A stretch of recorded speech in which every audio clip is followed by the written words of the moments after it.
Ah, les road trips, les paysages qui défilent. La musique, l'air qui caresse ton visage. La légèreté. Ça te tente ? Allez, monte à bord. Derrière le volant aujourd'hui, c'est moi, Alban. Une femme avec une grande soif de découverte et d'aventure. Après un burn-out, je suis partie seule en Inde. J'ai compris l'urgence de faire de moi ma priorité. Et que ce qui m'anime, c'est d'aider les autres à le faire aussi. Comment ? En créant des bulles de bien-être. Des endroits sûrs, loin du stress du quotidien, où se côtoient massage, récits de voyage, art-thérapie et human design. Ce van, c'est l'une de ces bulles. Un safe space pour te montrer que voyager est à la portée de tous et te motiver à le faire à ton tour. Alors boucle ta ceinture et let's go!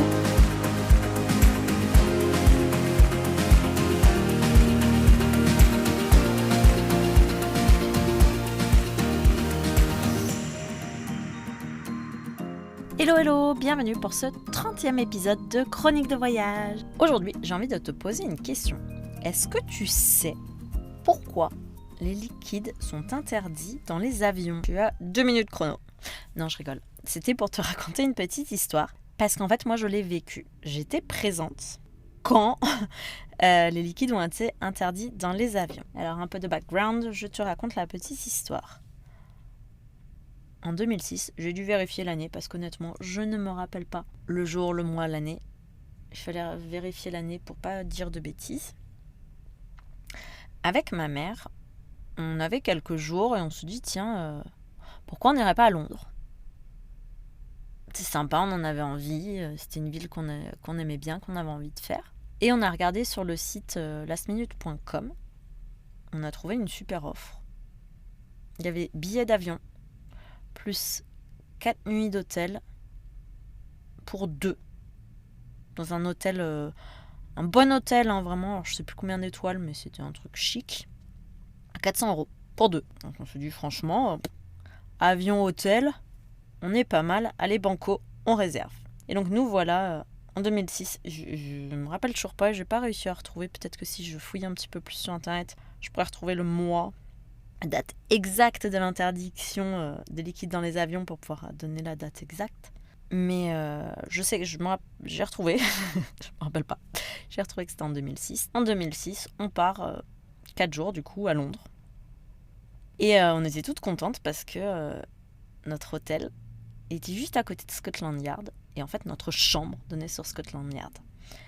Alors, si tu sais pas ce que c'est, en fait, c'est le siège de la police du Grand Londres. Mais c'est un aspect un peu... t'as l'impression que t'as vu sur un siège sur le FBI, quoi, ou sur Interpol. Donc ça avait un côté un peu dramatique, ça nous plaisait. Ça nous a tout de suite beaucoup plu. D'avoir une chambre qui donnait sur Scotland Yard, on avait l'impression d'être des espions, on était toutes contentes. Donc on voyage, on visite Londres, on est contente, on en profite. Puis le dernier jour, on était dans un espèce de petit mall, de petit centre commercial. Puis là on voit une racaille, j'ai envie de dire, se faire courser par la police. Limite on se fait bousculer, quoi. On était vraiment au premier rang, je dis waouh, c'est bizarre, enfin... Les policiers s'attardent vraiment sur un petit vol dans un magasin. On se dit ok. On va dans la rue, on voit un attroupement et pareil, les policiers qui commencent à se chauffer, à arrêter les gens dans la rue. On sait pas bien ce qui se passe. On se dit ouais, il y a quelque chose là. On va retourner à l'hôtel, on va voir ce qui se passe. Et du coup, on rentre et on voit un amas autour de Scotland Yard. Il y a des journalistes, il y a du monde qui attend devant. C'est vraiment... tu dis, ok, là, il se passe quelque chose. Du coup, on demande à la réception de l'hôtel. Ils disent, en fait, il y a un attentat qui vient d'être déjoué à l'aéroport. L'aéroport, celui où on doit prendre notre avion tout à l'heure ? Oui. Ok. Donc, on remonte dans notre chambre, on regarde par la fenêtre ce qui se passe. On voit tout en direct de notre fenêtre. On se dit bon, on va quand même mettre le son de la télé pour avoir le son qu'on n'a pas dehors. Et on entend effectivement que Scotland Yard vient de déjouer un attentat dans un avion à Londres. Et en fait, les terroristes avaient réussi à fabriquer un produit liquide qu'ils avaient déguisé dans une bouteille d'eau qui, associé à un téléphone portable, donnait une bombe. Ils allaient faire sauter un avion avec ça, s'ils n'avaient pas été arrêtés à temps. Et donc du coup, on attend ça, on dit bon on va se mettre en route pour l'aéroport parce qu'on ne sait pas ce qui nous attend. C'est passé, notre vol est maintenu, les compagnies aériennes ne répondent pas. On file à l'aéroport, on n'est plus sûr quoi, donc on fait nos bagages. On avait juste chacune un petit sac parce que compris dans le prix, c'était juste un... Il n'y avait pas de bagages enregistrés. Moi, j'avais mon petit Eastpak. Ma mère avait une petite valise, une valise cabine. Et puis pour 4 jours, c'était largement suffisant. Donc on remballe tout. On prend un taxi direction l'aéroport. Et là, en fait, c'était un peu le branle-bas de combat. Il laissait personne rentrer dans l'aéroport. Tous ceux qui avaient des vols étaient entassés, parqués, on aurait dit des vaches, sur le parking. En fait, ça avait transformé les parkings en celles que tu as normalement à l'intérieur de l'aéroport pour aller... enregistrer ton bagage, faire ton check-in, etc. Donc tout le monde était entassé dehors sur les parkings. Et il donnait très peu de nouvelles, mis à part ce vol tu vas là, ce vol tu vas là, ce vol tu vas là. Donc on a attendu 6 heures comme ça sur le parking à discuter avec les gens autour de nous. Et en fait, en solution temporaire, ils ont permis aucun bagage en cabine. Pas un seul. Ils ont demandé à ce qu'on enregistre absolument tous les sacs, même si ça rentrait pas dans ce qu'on avait le droit, si ça allait au-delà de ton nombre de bagages autorisés, etc., etc. Enfin, gratuitement, ils ont tout enregistré.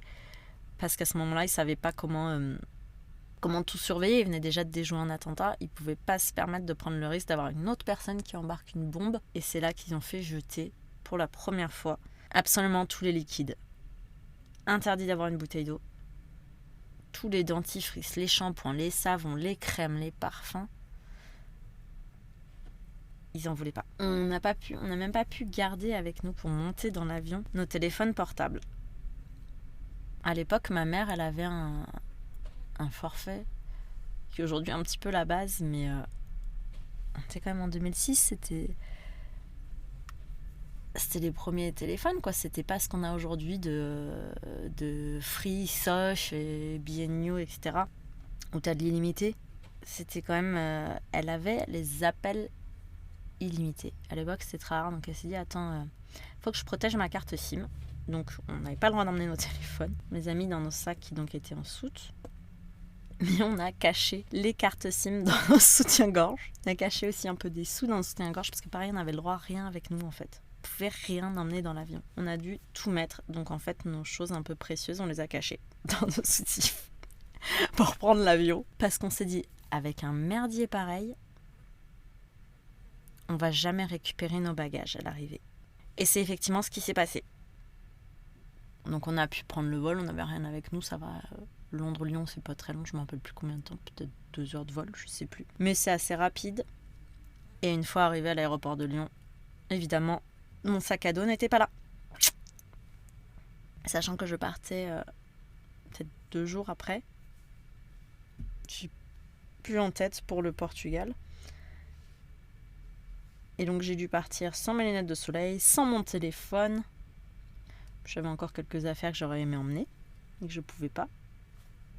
Et maintenant je me rappelle que c'était juste avant de partir au Portugal, ça devait être donc juillet et août 2006 parce que chaque fois que je suis allée au Portugal, c'était en août. Pendant les vacances de mon conjoint de l'époque. Donc c'était en août, fin juillet ou début août 2006, cette histoire-là. Et il se trouve qu'en fait, au même moment, à Lyon, ils ont interpellé des agents, ceux qui mettent les bagages sur les tapis. En fait, il y avait un gros réseau de vol. Ils se servaient dans les sacs. Et donc moi, on m'a volé juste du cash. On m'a dit heureusement parce que là où j'avais mis mon cash, c'était dans mon étui de lunettes de soleil Oakley à 200 €. J'ai préféré qu'on me vole 20 € ou 20 pounds, je sais plus. Je crois que c'était 20 €. Mais je préfère ça aux 200 € de lunettes de soleil. Mais voilà, c'était la petite histoire de avoir vécu en première loge, être juste à côté en fait des attentats de Londres qui font qu'aujourd'hui on n'a plus le droit d'emmener des liquides dans l'avion parce que visiblement ce procédé de créer une bombe avec du liquide et un téléphone portable, c'est toujours le cas. Donc depuis 2006, depuis que des attentats ont été déjoués à Londres, on n'a plus le droit d'apporter des liquides dans l'avion. Et moi, j'étais juste à côté. Donc voilà ma petite histoire. Est-ce que toi aussi, tu as vécu des histoires, des moments marquants en étant juste à côté, en l'ayant vécu en première ligne, en fait, en tant que spectateur? Est-ce que ça t'a impacté, des histoires comme ça? Viens me raconter.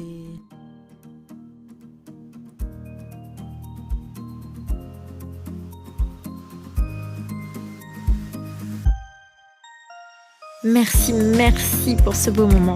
Je suis tellement contente que tu sois venue en road trip avec moi aujourd'hui. Si ça t'a plu, viens me raconter ce qui t'a marqué sur Instagram. Et si tu veux que d'autres puissent profiter à leur tour de ce moment d'évasion, laisse 5 étoiles sur ta plateforme préférée. À la semaine prochaine et qui sait, peut-être que je te laisserai le volant.